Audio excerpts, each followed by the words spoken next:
Hello, and welcome to That Recording Podcast, the podcast of conversations inspired by all things analog recording. I am your host, Joe Montague, also known as... Are you that Beatles drums guy off Instagram? All you need is drums. Yes, that is me. And each episode I'll speak with a different guest from all avenues of the recording world. You can expect discussions on everything from the mentality and philosophy of recording right down to the nerdy gear talk and everything in between. With guests ranging from industry legends to current music producers, engineers, musicians and gear manufacturers. If you're like me and share my enthusiasm for hearing their stories and learning from their experiences, then this is the podcast for you. Don't forget to hit subscribe on your podcast player so you never miss an episode. And if you enjoy this, please leave a rating and a review wherever you're listening. Obviously, 5 stars, please. And it really helps to grow the love for analog recording and helps me attract a variety of different guests. Thanks for listening and enjoy the show!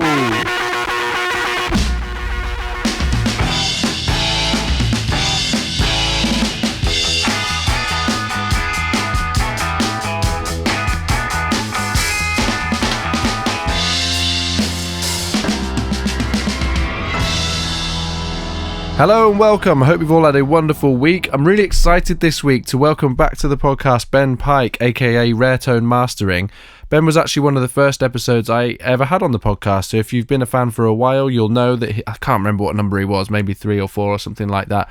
But musically, we get on really well. He's got a lot of the gear that I love the sound of, and he's worked on a lot of the projects that I've been involved with. One of the new additions he's got to his arsenal is he's got a pair of cutting lathes and is doing short runs of vinyl cutting for artists. I don't know if you've ever seen a cutting lathe, but they are beautiful. And I couldn't resist the temptation to go and ask him a whole load of questions about exactly how that works. Just find it really, really, really fascinating, and it informs a whole music making sort of journey as we hear about. So I do warn you, we get into some quite nerdy detail at times, and that pleases me, and therefore I think hopefully it will please you too as well. So here we go, Ben Pike, Rare Tone Mastering. That Recording Podcast is sponsored by Make Noise Pro Audio, the trusted source for new and used pro audio equipment. They also do repairs, so they are a veritable trifecta of audio accomplishment. Did you like that sentence? I was quite proud of that when I wrote that. A bit of, alliteration. There we go. Anyway, they have an incredible Instagram feed, and one of the things that I really love doing is every week they do a drop of the gear that they have had come in during the week. And I love scrolling through the stories, and there's usually 20 or 30 pieces that go up. And this is a bit weird, but I always play Guess the Price, because it's always really reasonable. And I must say that I am biased. I've been buying things from Make Noise for years. They're just such a great company. Obviously, I'm very grateful to them to be supporting this podcast, but I wouldn't be doing this if I just didn't think that they were brilliant. So do go and check them out at Make Noise Pro Audio on Instagram or makenoiseproaudio.co.uk on the interwebs. And on with the show!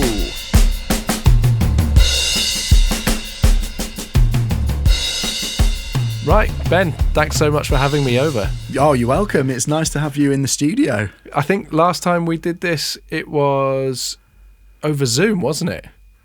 Yes, the last podcast was it? It might have been COVID times. It was definitely COVID. Yeah, I'm sure it was COVID. And then I've been over since, for work. Yeah. Yeah. We haven't done this yet here. Yeah. Quite a lot has changed in this space.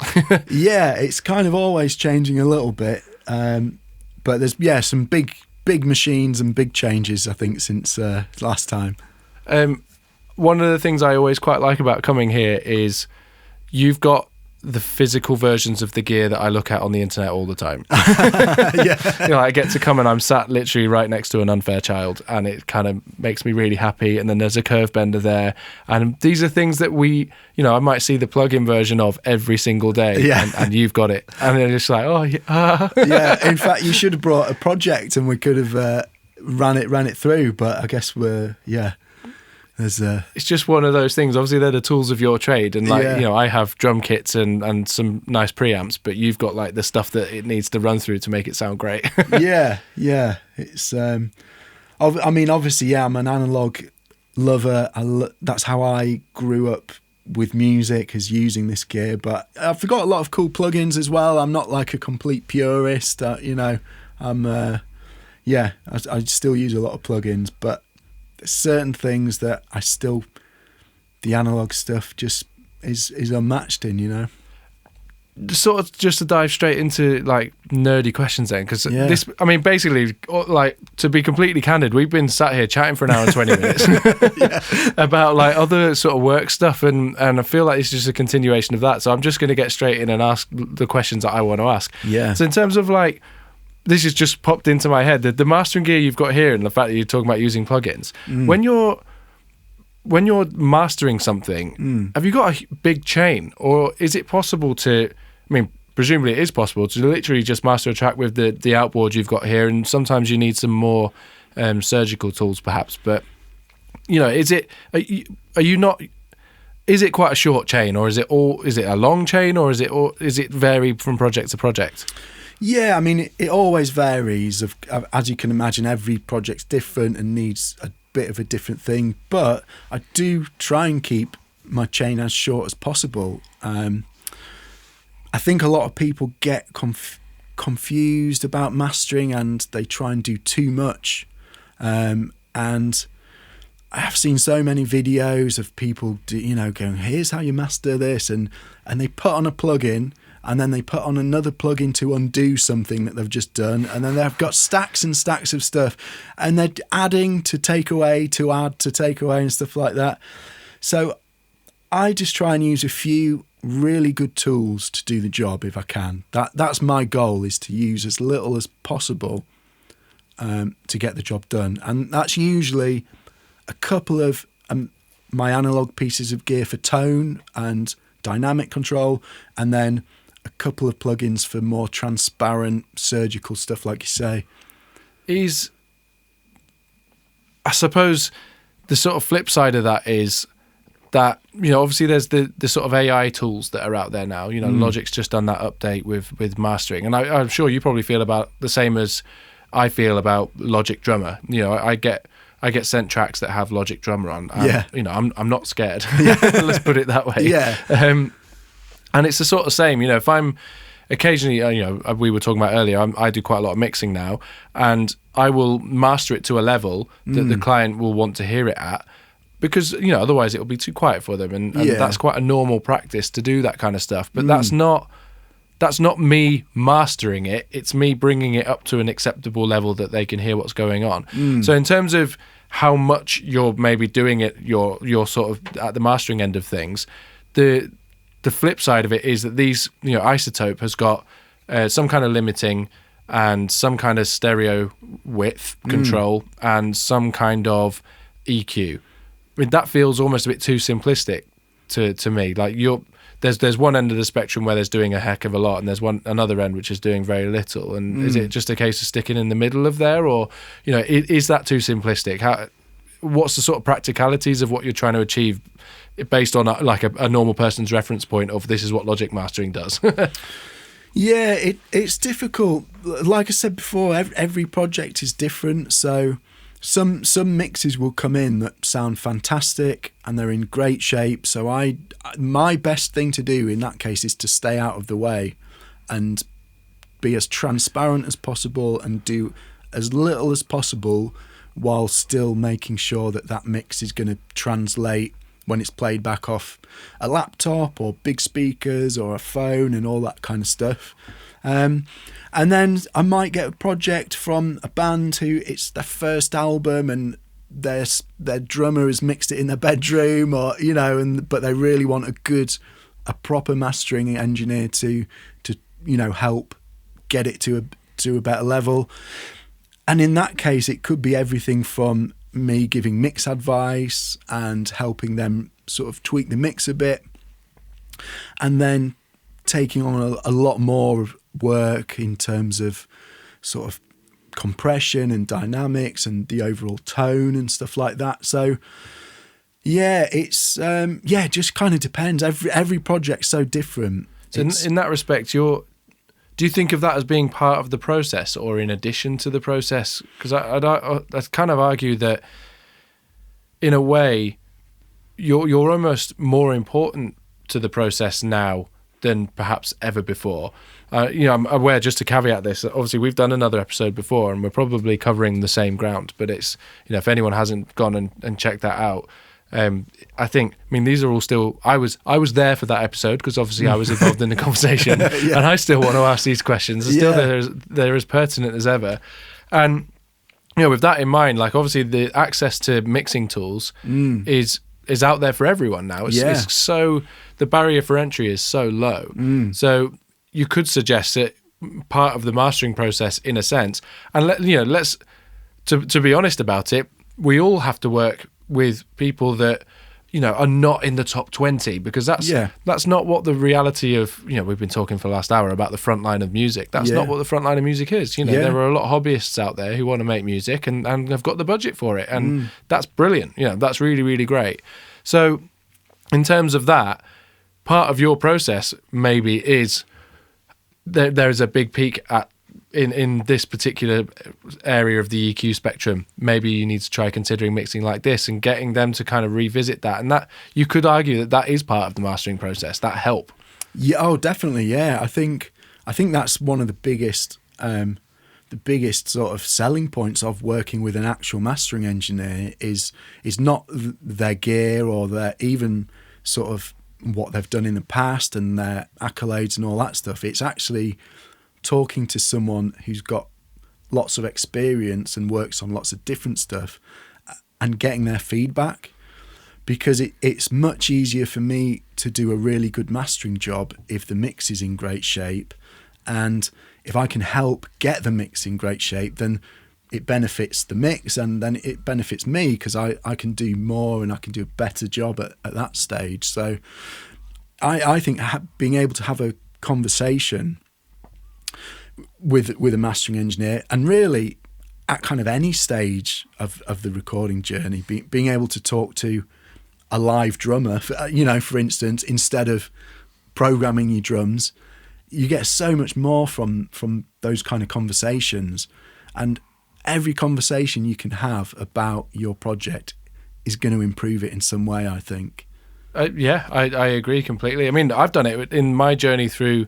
You've pretty much been present in a lot of my journey through mixing. And I've asked those questions. I remember years ago sending you stuff and being like, please tell me if I'm going wrong here. And it's nice to have that.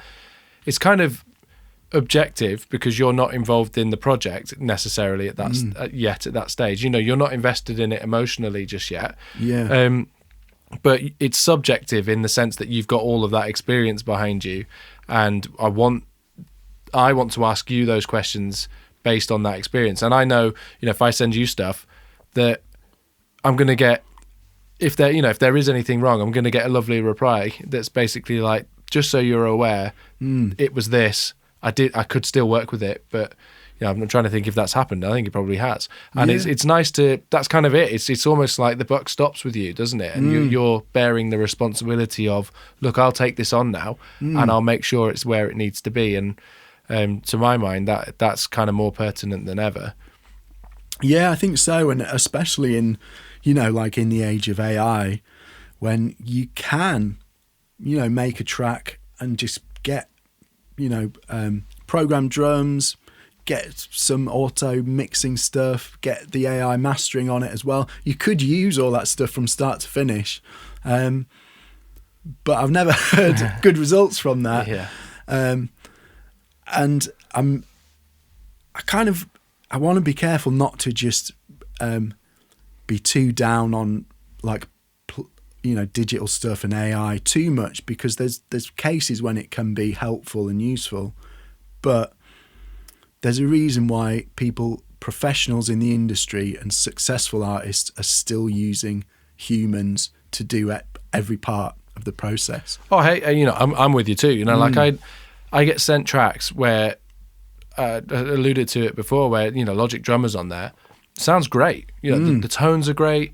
The everything fits. Some of the fills are even great, and it sort of works. And you're like, look, this feels 75% of the way there. Yeah. And then I humanize it and probably tweak some of the bits that are already there. Occasionally it's quite a lot of what's already there, but maybe I'll keep a little bit of what's there before. Yeah. And make it sound a heck of a lot more human. And inadvertently there'll be some inconsistencies or whatever in there, and there'll be that human touch that, decision making that a robot's not capable of, because they're aiming for perfection, and we're not aiming for perfection, we're aiming for art, aren't we? Yeah, that's a really great way of putting it, actually. It's the human decisions, because your decision will be based off the albums you grew up with, all the things that one special album that you just listened to non-stop, and you internalized every little nuance and stuff.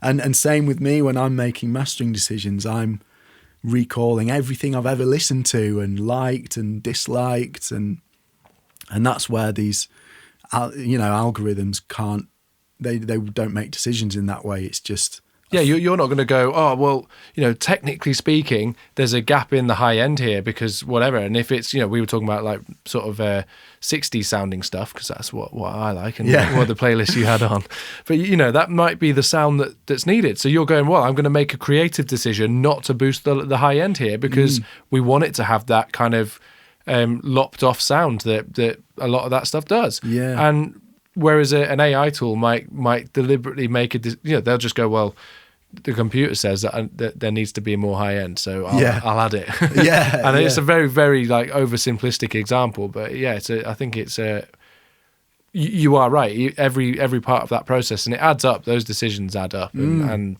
you can get something that sounds kind of human and creative and artful. Is artful a word? I like that word.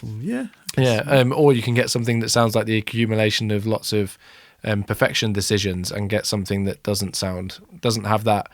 You can't quite put your finger on it, but it's not connecting. Interesting. The other, so I think kind of the main thing that I think, actually, before we dive into that, I'm kind of curious to know about sort of in terms of plugins and outboards. So if you just wouldn't mind giving us a quick run through. I know that this is covered in the last episode, but I'm here in the room with it. Just give us a very brief run through of what you've got here on my left. So we're sat in front of my sort of mastering console, and it's kind of got two 12 unit racks in front of me, and one is mostly filled up with the Unfairchild compressor, which is a big valve compressor based on the original Fairchild, which was made famous at Abbey Road and by the Beatles, and they were kind of made as broadcast limiters for radio, and then the Beatles, being the Beatles, started to get creative with using them as a sort of musical instrument. Really, they absolutely abused them and stuff, and they became really famous for having a sound. They're full of tubes, valves, so they impart some colour and some saturation in most of the time a really nice way. So that's like that's my favourite bit of gear, and it's the one thing that if I could find a plugin that did the same thing and sounded the same, I would sell all my analog gear and just work in the box. But I can't. Compression is still the thing that I think outboard does better.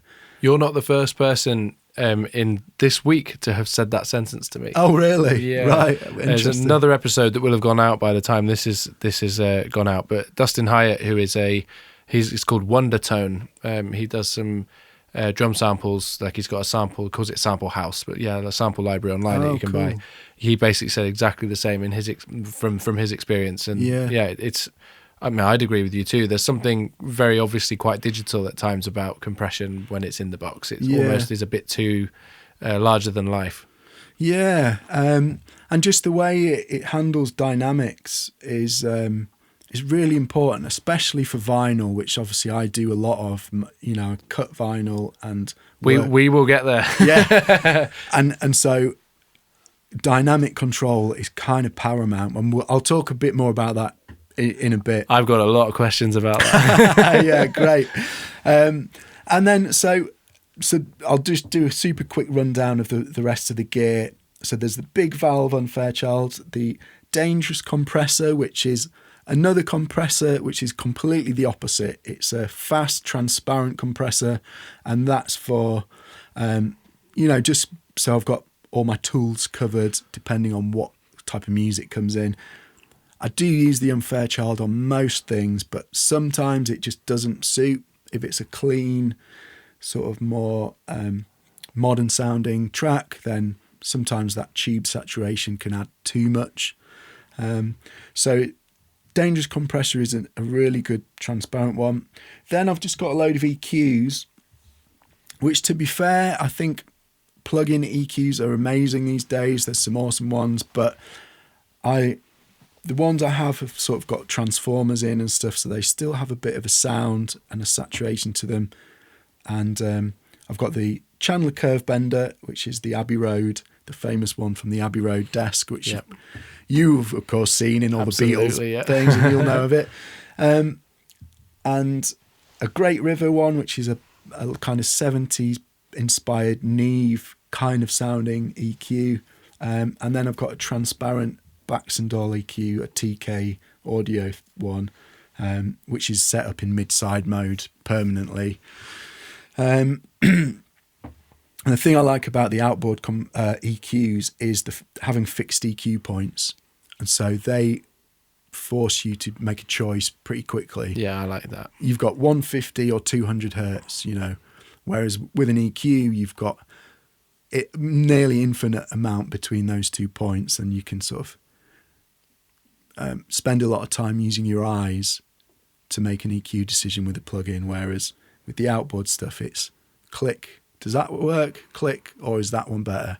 Yeah, right. It's taking away some of the decisions. Yeah, forcing. It's distilling the decision-making process. Yeah, exactly. And they've already decided where the sweet spots are, and it's a nice feeling. Yeah.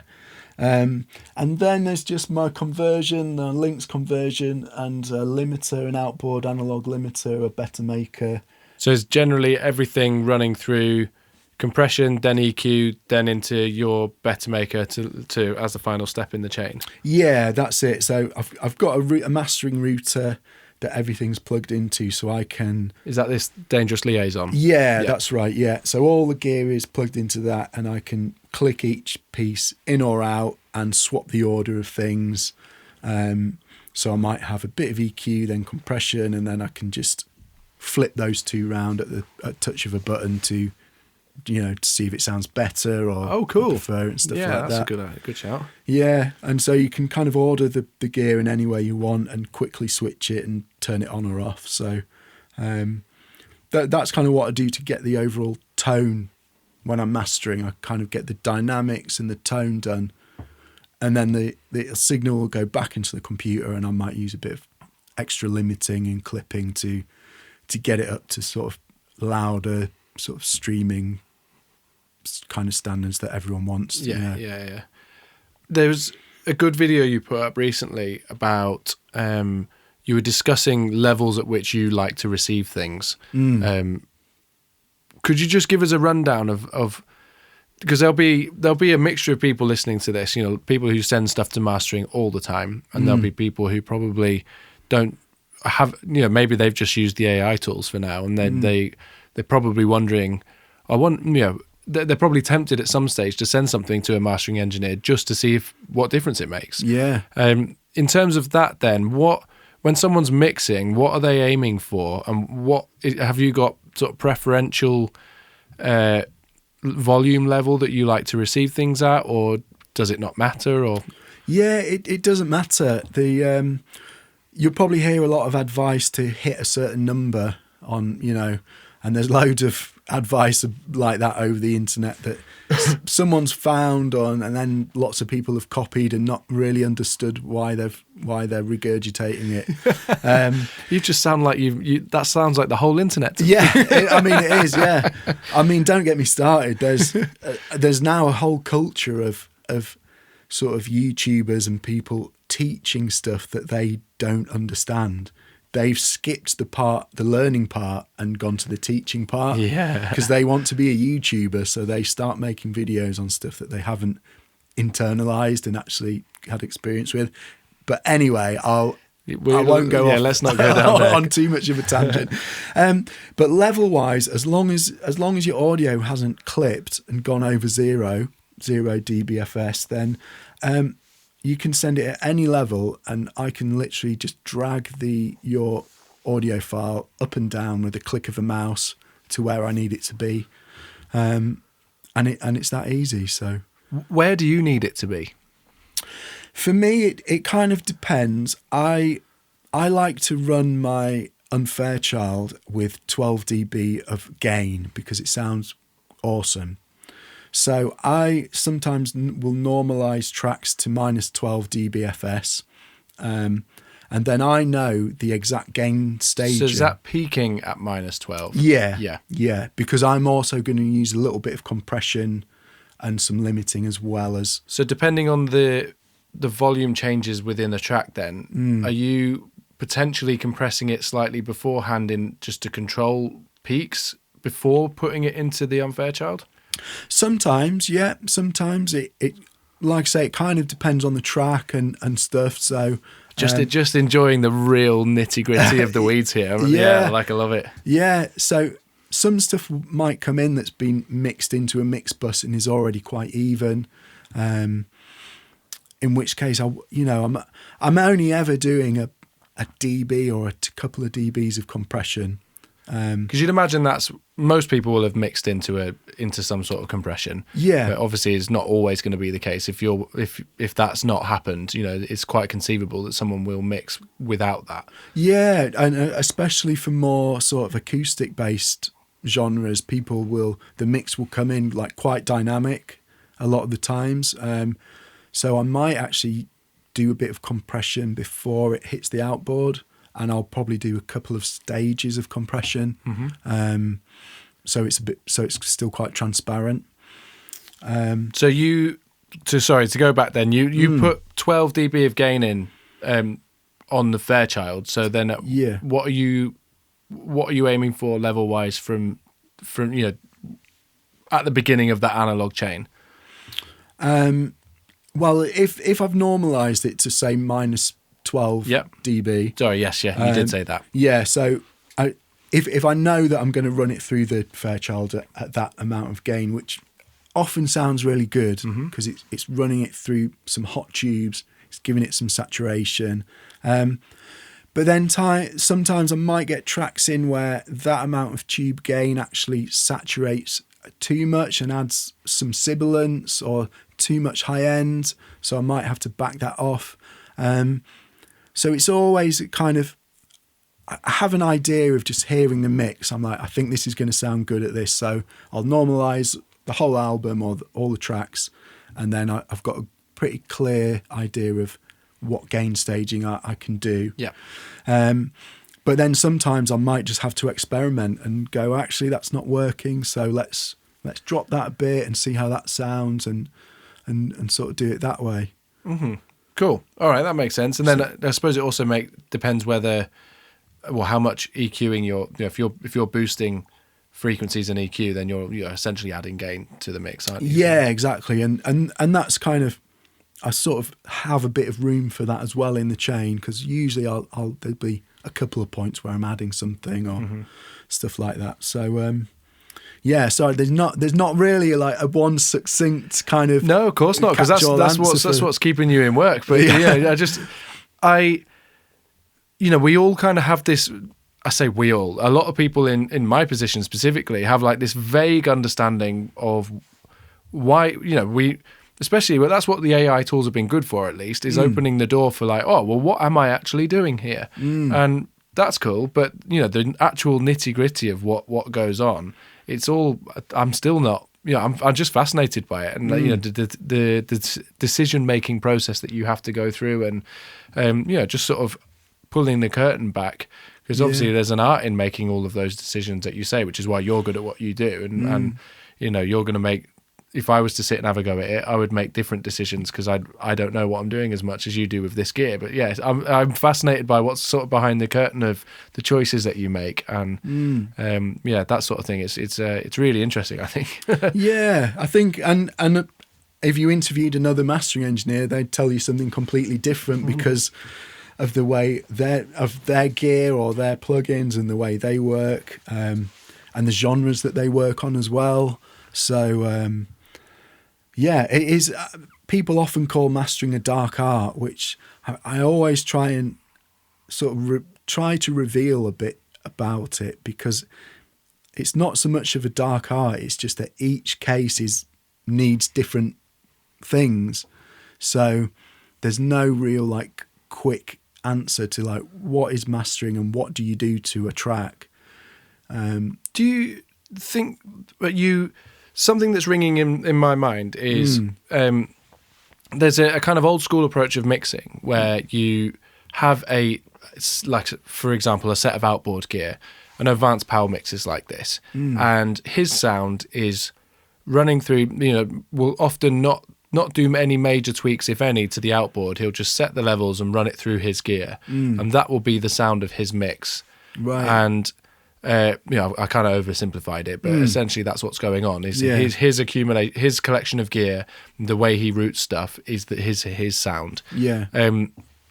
Is that a thing? Do you? I suppose you're going to answer no, because mastering wants to be transparent. But you've made deliberate decisions to buy this set of gear, and that is your sound. I know you will use plugins, but you've decided to buy these things based off things that you're interested in. Obviously there's a little leaning towards 60s stuff because it's the Unfair Child and the Curve Bender, and that's things that catch my eye. But obviously you've got tools to move away from that if you need to. But yeah, do you think of yourself as having a sound in mastering, or is that not really how you think of it?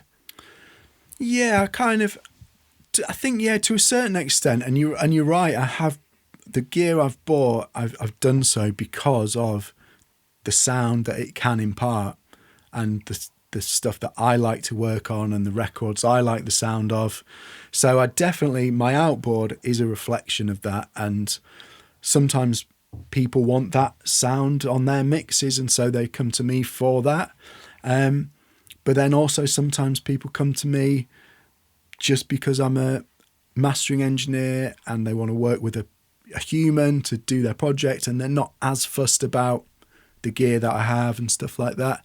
But I would say, yeah, to a certain extent, as much as mastering does have a sound, which obviously sometimes you are trying to stay out the way, and I can do that as well. I do get projects where people are like, just go for it. Do whatever you want and add stuff and really make it sound, gluey, or, saturate it as much as you like. And then I have the capability to do that. So, and I like doing that. Yeah. So I guess, it's the same answer I keep giving. Yeah. It's like when required, you can, like if the stuff that we've worked on together has definitely been a case of like, the last one we did was the Ron Ryan record I made, which was definitely like almost pastiche 60s. And, you could, you just basically, I don't give instructions in this area, but I'm sure you just sort of went, well, I'm just going to do whatever that's proper leaning into a sound, isn't it? Yeah. Oh yeah, definitely. So there is that, and it's just interesting.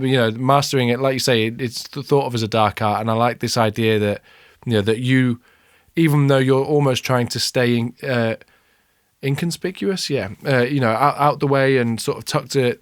It's a sort of final part of the process that no one really discusses. But the fact is that having a human and shining a light on that process and the involvement that you have, because I don't know any professional mix engineers who don't send their stuff off to mastering. Still, it's almost like the higher up the sort of mixing experience ladder, I suppose you get, the more we value having a last person to speak to, a last sort of bit of someone to contribute to the way that the record sounds. So you can go, you can just focus on the creative side of mixing, and then pass it to you, and then also finding out whether there is a creative side of mastering, which there absolutely is, and what sound decisions and things that you're making in that process.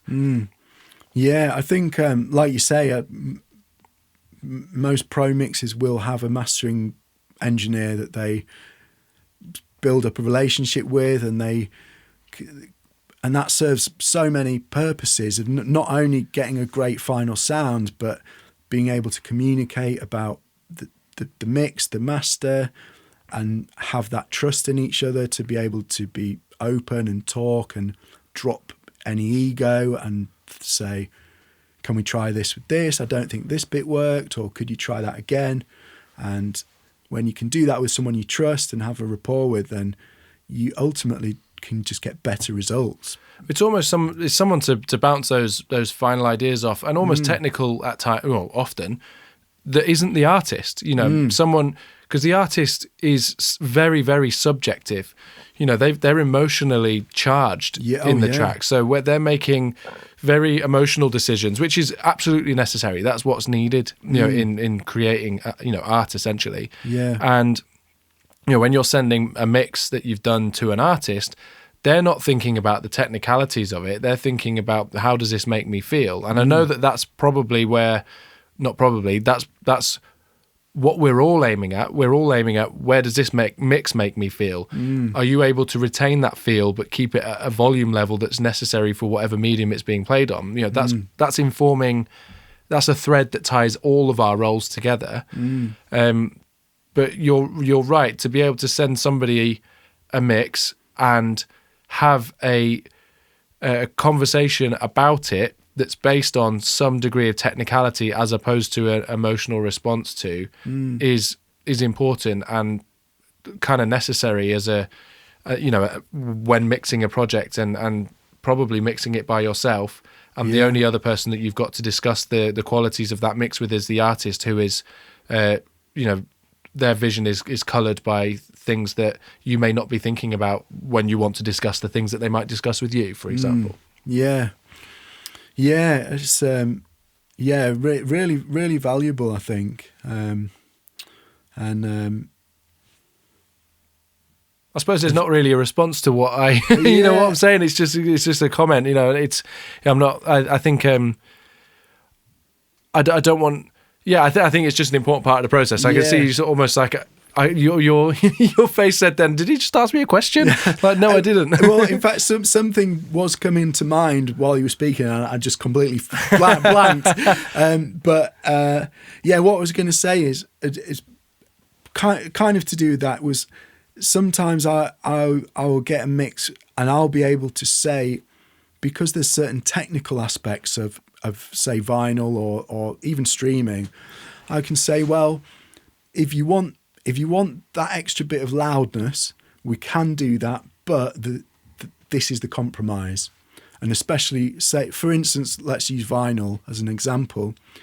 This track's really bass heavy, so we can keep that on the vinyl, but that's going to eat up real estate on the record. So you won't have as much time on the record because low end eats up real estate. So I mean, just spell that out to us, what you really mean by that. Yeah. So if you imagine the grooves on a record, so they look nice and smooth as you look into it, but when you zoom in, you'll see that they're actually all waving around and they're modulating.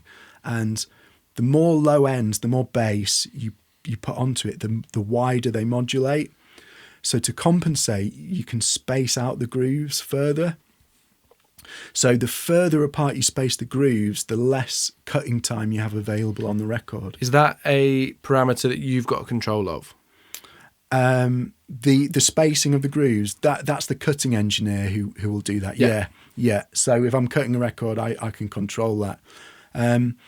But as a mastering engineer, you could go back to a mix engineer and say, hey, this is really bass heavy, so we can work with that, but it's going to eat up your cutting time on the record. So, we might already be at 20 minutes aside for vinyl, so we're going to have to start making compromises. So do you want to compromise the low end, or do you want to compromise the amount of time we have available? And that's where kind of the technicality meets the creativity, and your mastering engineer can have those conversations with you and even feed that back to the artist, and the very end technicalities of a record might inform the very beginning of the process. Yeah, absolutely. Yeah. I hadn't quite thought about it like that. It's a nice way of thinking. I mean, on that subject, we should probably move on and talk about like the most major development that you've had since we last spoke. So remember last time I came in when we were mastering the Ron Ryan record, you just bought an old cutting lathe and you were quite excited about the future of. At that time, I think it wasn't even operational. It was this second room that you had was a little bit in a state, and I think that you were just sort of entertaining the idea. I mean, more than entertaining, you'd actually bought it, but you were kind of considering the idea of at some stage I'm going to get involved in making records, and I was like, that sounds cool. Yeah. And here you are, sort of 2 and a bit years later, in full swing. So that's been the major change for you. Yeah, big change. I think I was probably. It took me the best part of a year to get the first lathe I bought up and running and put together and cutting. It came in pieces, and this is a 1950s cutting lathe, so there's no instructions. And that terrifies me. Where do you even start with something like that? Yeah, it terrified me, and there were weeks where I just couldn't even look at it because I was like, what? How am I going to fix this and put this together? And because there's not many lathes out there, and they don't make them anymore. There's no instructions. There's no spare parts, so it's very much just a steep learning curve of trying stuff out.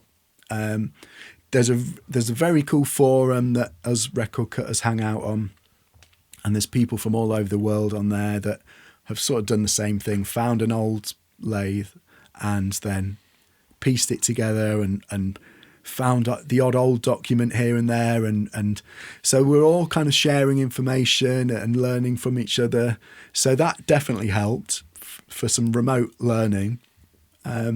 And then it was a case of just doing it and trying and lots of failing, lots and lots of trying it, failing, trying something different, doing it that way. So, I mean, just it's gobsmacking. Like the idea. I mean, studios are complicated, but these things just seem. The idea of having to sort of build this thing together. I mean, no one came in and almost was like a consultant with you, or did you have any guidance other than the internet guidance? The guy I bought it from he lives down in Brighton, so I had to go down there to pick it up, and he gave me some advice with putting it together, and this bit goes here and that bit goes there,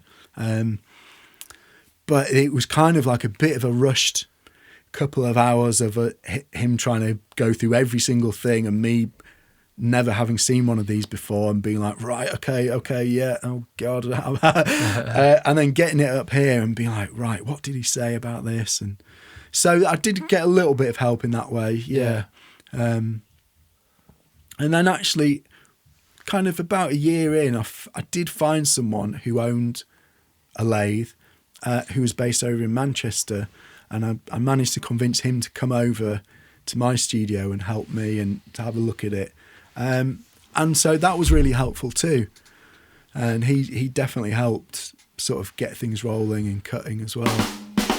Thank you so much for listening to That Recording Podcast today. I'll be back next week with more conversation all about analog recording. And for now, don't forget to hit subscribe, and please do share the podcast with friends or anyone else you think is as nerdy about recording as we are. If you'd like to follow me on socials, you can find the podcast on Insta at That Recording Podcast. For my adventures in Ringo nerdery and all things Beatles drums, it's at All You Need Is Drums. And if you're just curious about my work and recording and maybe the odd picture of me having a beer or hanging out with my wife and kids, it's at Joe Montague Drums. And in other exciting news, I have a TikTok. I don't really know what TikTok does or is, but my wife says I need to have it and it's cool, and I should tell you about it. So there we are, follow me on TikTok. Don't be a stranger, and see you next week. Goodbye!